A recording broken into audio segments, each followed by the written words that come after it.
Behold, BMW Motorrad's all-new leader-class naked roadster, the R1200R. This real-world, open-road roadster was launched late last year, and at first glance, it looks like a thoroughly modern roller with a retro classic 1200cc boxer engine. But as we all know, looks can be deceiving. Sure, there's the horizontally opposed twin engine with its air-cooling fins hanging out there, but this new engine is also now liquid-cooled, while pumping out a claimed 125 ponies. But what really impresses after you get past the well-equipped kit like the big Brembo brakes equipped with ABS and the monster upside-down fork is all the electronic bells and whistles, like keyless entry and gear shift assist mode. A delightful little tool that allows you to perform clutchless upshifts. You can also upgrade to optional DTC traction control if you want it, and dynamic ESA that allows for a variety of electronic suspension setup modes. Yep, it's all pretty trick. A nice little mix of old school with a whole pile of new. But you don't have to take my word for it. Here's what loyal viewer Mark Russell had to say after a day in the saddle. So Mark, what was your first impression when you saw the bike this morning? Well, when I walked up to it, it's kind of unassuming. It doesn't look like a hardcore sport bike. It doesn't look intimidating at all. Mm-hmm.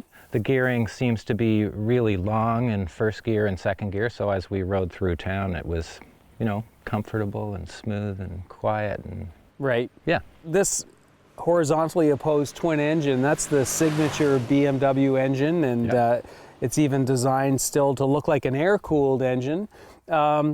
But it's got a real characteristic, a real flavor. What did you think of the engine? Well, that was what was unexpected, because when I first rolled away, it's kind of, quiet and calm and cool and collected.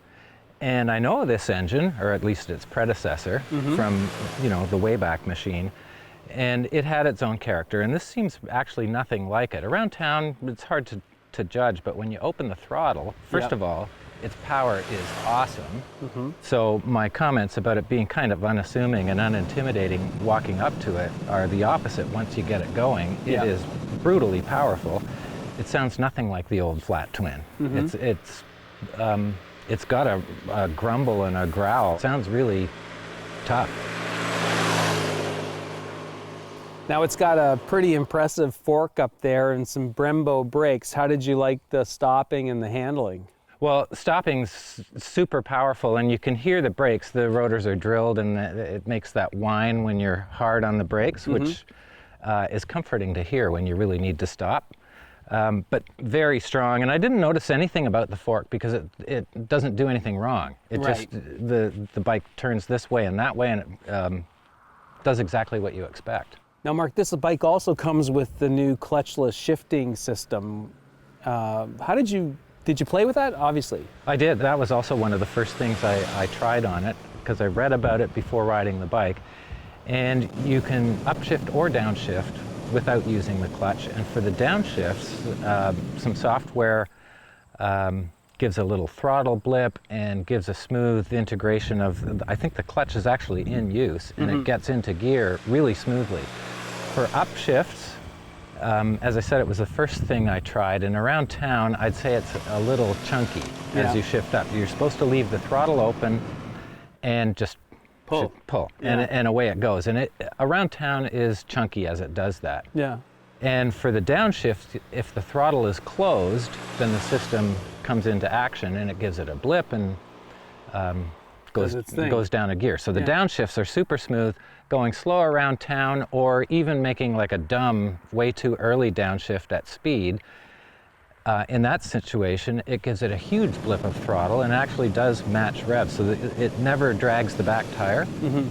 In terms of riding around in the city, how did you find the riding position? It's very comfortable. It's upright enough. I could take it lower, frankly. And the pegs are far enough down from the seat to leave it comfortable. Yeah. It's not so bolt upright that it's like a cruiser. You have a little bit of weight on your hands, which I prefer. Yep. And I could go even lower on the bars and still be comfortable. The seat's wide and cush, and the suspension makes it. I left the suspension on soft. Right. And it was comfortable pretty much everywhere. So Mark, great suspension, BMW's clutchless shifting system, and an awesome motor. This seems to me like you had a lot of fun today. Oh yeah, it was incredible. Plus nice 2-lane roads and Blue sky. yeah, beautiful ride. Nice. Thank you. Thanks for coming out.